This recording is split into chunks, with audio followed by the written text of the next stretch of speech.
आज़ादी के 22 साल बाद नोट पर कैसे आई थी बापू की तस्वीर? उससे पहले क्या छपता था? भारतीय नोटों पर कैसे छपी महात्मा गांधी की तस्वीर? इसके पीछे का इतिहास जानते हैं। दोस्तों, आइए जानते हैं इसके पीछे की सच्ची कहानी इस वीडियो द्वारा। इसलिए वीडियो अंत तक देखना न भूलें। आपके मन में कभी यह सवाल आया कि हमारी भारतीय नोट या कहें इंडियन करेंसी पर गांधी जी की फोटो कब लगी? आखिर महात्मा गांधी ही की तस्वीर को नोट में लगाने के लिए क्यों चुना गया? वो कौन सी तारीख थी जब महात्मा गांधी की इस खास तस्वीर को ही आधिकारिक रूप से भारतीय बैंक नोटों के लिए चुना गया? भारतीय संविधान दिन के मौके पर आज हम आपको इन्हीं सवालों का जवाब देंगे, वो भी डिटेल में। महात्मा गांधी के जीवन काल में कई प्रसिद्ध फोटोग्राफरों ने उनकी तस्वीरें खींची, जिनमें हेनरी कार्टियर ब्रेसन, मार्गरेट बर्कवाइट और मैक्स डेसफोर जैसे नाम शामिल हैं। हालांकि गांधी की सबसे व्यापक रूप से प्रचलित फोटो भारतीय नोटों पर उनकी तस्वीर है। भारतीय नोटों में राष्ट्रपिता महात्मा गांधी की वह मुस्कुराती तस्वीर के पीछे की कहानी जानते हैं।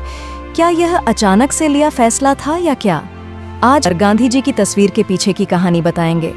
बैंक नोटों पर दिखाई देने वाली गांधी जी की तस्वीर एक कार्टून नहीं है।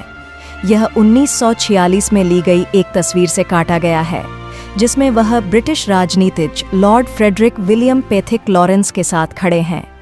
इस तस्वीर को इसलिए चुना गया क्योंकि इसमें गांधी जी की मुस्कुराती हुई सबसे उपयुक्त अभिव्यक्ति थी। विशेष रूप से उस विशेष तस्वीर के फोटोग्राफर और उसका चयन करने वाले व्यक्ति की पहचान अभी भी नहीं पता चल पाई है। नोटों को डिजाइन करने की जिम्मेदारी आरबीआई के मुद्रा प्रबंधन विभाग की है। इसे केंद्रीय बैंक और केंद्र सरकार से डिजाइनों के लिए मंजूरी लेनी होती है। आरबीआई अधिनियम 1934 की धारा 25 के अनुसार बैंक नोटों का डिजाइन, रूप और सामग्री ऐसी होगी जिसे केंद्रीय बोर्ड की ओर की गई सिफारिशों पर विचार करने के बाद केंद्र सरकार हरी झंडी दे सकती है। 1969 महात्मा गांधी का 100वां जन्मदिन। ये वो तारीख है जब पहली बार महात्मा गांधी की तस्वीर वाला नोट जारी किया गया। गांधी जी पहली बार 1969 में इंडियन करेंसी पर दिखाई दिए। इसे उनकी 100वीं जयंती के उपलक्ष्य में जारी किया गया था। इसमें महात्मा गांधी को बैठा दिखाया गया था। पीछे सेवाग्राम आश्रम छपा था। इस नोट पर आरबीआई गवर्नर एल.के. झा के हस्ताक्षर थे और इसमें गांधी जी को सेवाग्राम आश्रम की पृष्ठभूमि में दिखाया गया था। इसके बाद अक्टूबर 1987 में गांधी जी की तस्वीर वाले 500 रुपये के नोटों की एक सीरीज जारी की गई थी। इस पर महात्मा गांधी की तस्वीर छापी गई। ब्रिटिश इंडिया में चलने वाले नोटों पर किंग जॉर्ज पंचम की तस्वीर आप देख सकते हैं। भारत को आज़ादी तो 15 अगस्त 1947 को मिल गई थी, लेकिन गणतंत्र 26 जनवरी 1950 को बना। तब तक रिजर्व बैंक प्रचलित करेंसी नोट ही जारी कर रहा था। 15 अगस्त 1947 को स्वतंत्र भारत की घोषणा के कुछ महीनों बाद तक भारतीय नोट पर किंग जॉर्ज छठा की तस्वीर थी। आरबीआई ने किंग जॉर्ज की तस्वीर वाले नोटों को छापना जारी रखा था। साल 1949 में भारत सरकार ने 1 रुपये के नोट का अपना नया डिजाइन जारी किया। रिजर्व बैंक की वेबसाइट के मुताबिक सरकार ने पहली बार 1949 में 1 रुपये के नोट का नया डिजाइन तैयार किया था। उस समय नोटों पर ब्रिटेन के महाराजा की तस्वीर छपती थी। एक रिपोर्ट के मुताबिक उस समय सहमति बनी कि ब्रिटेन के महाराज की जगह महात्मा गांधी की तस्वीर छापी जानी चाहिए, लेकिन बाद में तय हुआ कि नोटों पर अशोक स्तंभ की तस्वीर छापी जाएगी। इसी के साथ किंग जॉर्ज को सारनाथ में अशोक स्तंभ के शेर की राजधानी के प्रतीक से बदल दिया गया। उस समय आरबीआई संग्रहालय की वेबसाइट में बताया गया कि स्वतंत्र भारत के प्रतीकों को चुना जाना था। शुरुआत में यह महसूस किया गया था कि किंग जॉर्ज 26 के चित्र को महात्मा गांधी के चित्र से बदल दिया जाए। उस आशय के लिए डिजाइन तैयार किए गए थे। अंतिम विश्लेषण में गांधी पोर्ट्रेट के बदले सारनाथ में शेर की राजधानी की पसंद के लिए सहमति चली गई। नोटों का नया डिजाइन काफी हद तक पहले की तर्ज पर था। इसके परिणाम स्वरूप 1950 में भारत गणराज्य के पहले बैंक नोट 2, 5, 10 और 100 रुपये के मूल्य वर्ग में जारी किए गए। उन सभी पर शेर की राजधानी का वाटरमार्क था। इन वर्षों में उच्च मूल्य वर्गों के कानूनी टेंडर पेश किए गए। शुरुआती वर्षों में बाघ और सांभर, हिरण जैसे जीवों के रूपांकनों से 1970 के दशक में कृषि प्रयासों को दर्शाते हुए रूपांकनों तक, जैसे खेती और चाय की पत्तियों की तुड़ाई। 80 के दशक में ग्रीस के नोट जारी किए गए। 1 रुपये के नोट पर तेल का कुआं, 2 रुपये के नोट पर आर्यभट्ट के उपग्रह की तस्वीर, 5 रुपये के नोट पर ट्रैक्टर से खेत जोतता किसान और 10 रुपये के नोट पर कोणार्क मंदिर का चक्र, मोर और शालीमार गार्डन छापे गए। 1980 के दशक में वैज्ञानिक और तकनीकी प्रगति और भारतीय कला रूपों के प्रतीकों पर जोर दिया गया। ये वो दौर था जब अर्थव्यवस्था बढ़ रही थी और लोगों की खरीदारी करने की ताकत भी बढ़ रही थी।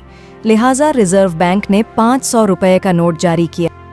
1990 के दशक तक आरबीआई ने महसूस किया कि डिजिटल प्रिंटिंग, स्कैनिंग, फोटोग्राफी और जेरोग्राफी जैसी तकनीकों में प्रगति को देखते हुए मुद्रा नोटों पर पारंपरिक सुरक्षा विशेषताएं अपर्याप्त थीं। कथित तौर पर यह माना गया था कि मानव चेहरे की तुलना में निर्जीव वस्तुओं को चुनना अपेक्षाकृत आसान होगा। गांधी जी को उनकी राष्ट्रीय अपील के कारण चुना गया और आज़ादी के बाद भी लगभग 40 साल तक सभी नोटों पर महात्मा गांधी की तस्वीर नहीं हुआ करती थी।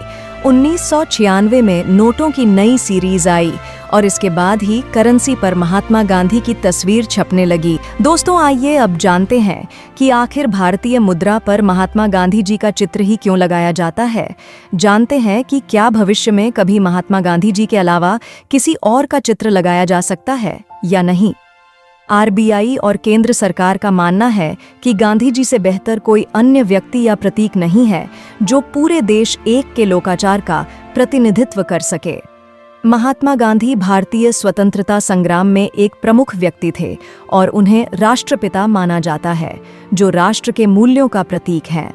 इस चित्र को बदला नहीं जाता है क्योंकि गांधी जी का राष्ट्रीय और अंतर्राष्ट्रीय स्तर पर व्यापक रूप से सम्मान किया जाता है और वे देश के लोकाचार का सबसे अच्छा प्रतिनिधित्व करते हैं, जिस पर व्यापक सहमति है। गांधी जी ने भारत की आज़ादी के संघर्ष में महत्वपूर्ण भूमिका निभाई थी। एक विविध देश में गांधी एक ऐसे प्रतीक हैं जिन पर लगभग सभी भारतीयों की सहमति है, जो शांति, एकता और बलिदान के मूल्यों का प्रतीक हैं। 1990 के दशक में भारतीय रिजर्व बैंक आरबीआई ने महसूस किया कि पारंपरिक सुरक्षा विशेषताएं अपर्याप्त थीं। यह माना गया कि किसी मानव चेहरे की नकल करना निर्जीव वस्तुओं की तुलना में अधिक कठिन होगा और गांधी जी का चित्र चुना गया। गांधी जी एक विश्व स्तर पर सम्मानित व्यक्ति हैं, जिन्हें विभिन्न विचारधाराओं और राजनीतिक दलों में सम्मान मिलता है। आरबीआई ने स्पष्ट किया है कि गांधी जी की छवि को भारतीय मुद्रा से हटाने की कोई योजना नहीं है।